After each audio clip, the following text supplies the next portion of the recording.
कह रहा है प्रत्येक समांतर सरणी की प्रथम 4 पद लिखिए। ठीक है, तो इसका क्या है, a1 वाला प्रथम पहला पद क्या हो गया, -1 हो गया। ठीक है, दूसरा पद क्या, a2 बराबर क्या होता है, a1 प्लस के डी। a1 हमारा कितना आ गया, -1 प्लस के डी कितना 2 है, तो कट जाएगा, क्या बचेगा, 1 बच जाएगा। ठीक है, अब दूसरा क्या होता है, a3 बराबर क्या होता है, a2 प्लस के डी। तो a2 हमारा कितना आया, 1 आया, और प्लस के 2 बराबर कितना होगा, 2 1 3 हो गया। ठीक है, फिर क्या जाए, a4 4 पद लिखने हैं, तो a3 प्लस के डी, a3 कितना आया हमारे पास, 3 आया, प्लस के 2 बराबर 3 2 5 4 पद हो गए, 1 2 3 4 पद। इसी तरह इसका निकाल लेंगे। तो a1 तो हमें मालूम है, a1 बराबर क्या होता है, √8 को हम क्या ले सकते हैं, 2√2। ठीक है, तो इसलिए क्या निकालना है, प्रथम पद ये हो गया। तो दूसरा पद a2 बराबर क्या होता है, a1 प्लस के डी। a1 हमारा कितना निकल गया है, 2√2, और ये डी कितना है, प्लस के √2, तो 2 और 1 कितना हो गया, 3√2।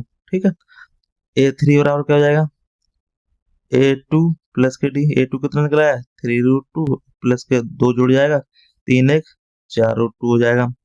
a4 बराबर क्या हो जाएगा, a3t, तो a3 कितना निकला है, 4√2, प्लस के √2 जुड़े 5√2।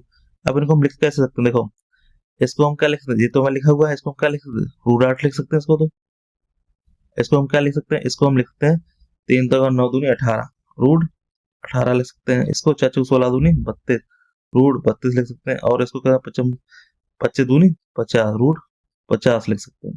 तो इसको हम इस तरह से भी हम लिख सकते हैं। ठीक है, कोई डाउट हो, क्योंकि इसका हम जब करेंगे तो वापस यही लौट के आ जाएगा, रूट हटाएंगे इसका। ठीक है, इस तरह से हम लिख सकते हैं। चलिए दूसरा देख लेते हैं, आगे कैसे करना है। देखो a1 का क्या आ जाएगा, a1 बराबर हमारे पास 5 आ ही गया। a2 निकालना है, तो क्या होता है, a1 प्लस के डी। a1 हमारा कितना आ गया, 5। अब प्लस माइनस क्या हो जाएगा, माइनस के 1/2, लासा कितना आ जाएगा हमारे पास, 2।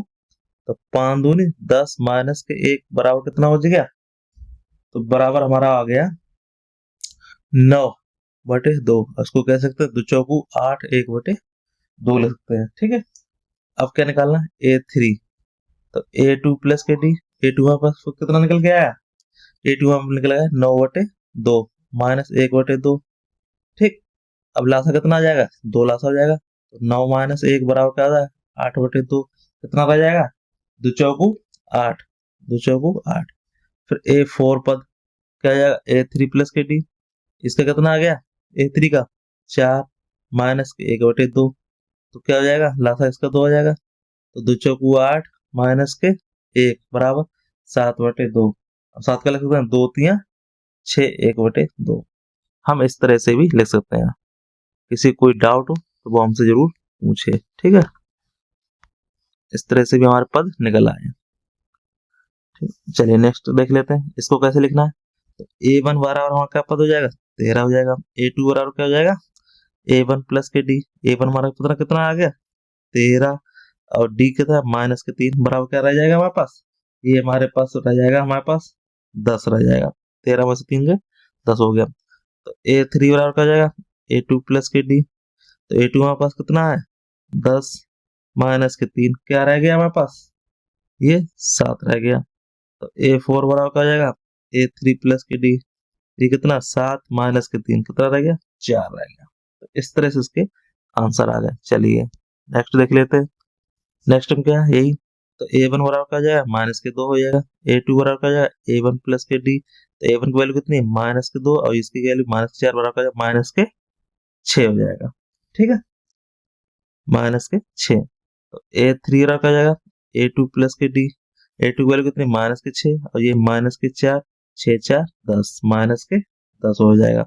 a4 बराबर क्या हो जाएगा, a3 प्लस के डी। a3 की वैल्यू कितनी, -10, -4 बराबर -14। ठीक, इस तरह से हमारे पास चारों पद निकल आए।